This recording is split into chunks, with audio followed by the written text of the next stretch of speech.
Hi, what's up mga kaludi? DIY tayo mga kaludi. Ito yung solar ko mga kaludi na nabili mga kaludi na pag ilaw sa alas 6, mga bandang alas 9, alas 10, wala na mga kaludi.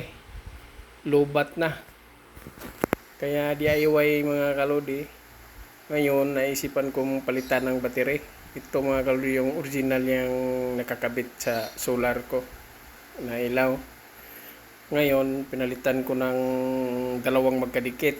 Ayan, 1,800 lang yan, yung maliit na yan. Tapos yan, 12,000 ohms ba yun? Yung ano yan, yung battery na yan. So, ito mga kaludi, sa palagay ko, magdamaga na ito. Hindi na ito namamatay. Abutin na ng liwanag bago siya mag-charge na naman uli. Kasi ito mga kaludi,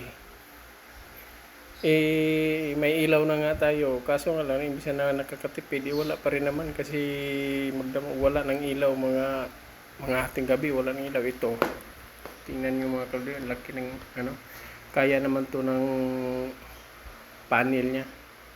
Kaya ito mga kaludi, nag-charge na yan siya. Tingnan nyo, umiilaw-ilaw na yung nakakabit na.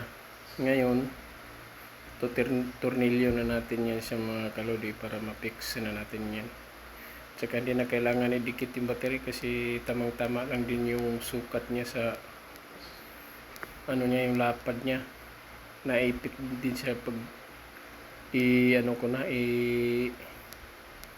tornilyo ko na. Kaya ito yung ganyang pagkadugtong ko mga kaludi sa mayroon din akong sakit na yan yung mga kaludi. Nabili din ako ng sakit para dyan kasi para magandang pagkakabit. Ayan mga kaludi, yung sakit niya, yung parang adapter. Kaya easy to lang, plug and play lang. Kaya tingnan nyo mga kaludi.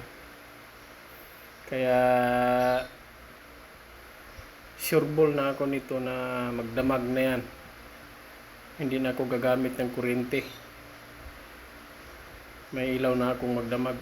Meron din naman akong 3 to sila o bali 5. May mga maliliit din.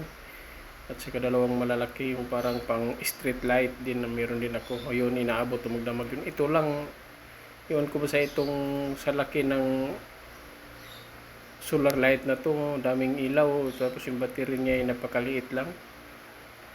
Kaya ito naisipan kong mag-DIY, inorderan ko.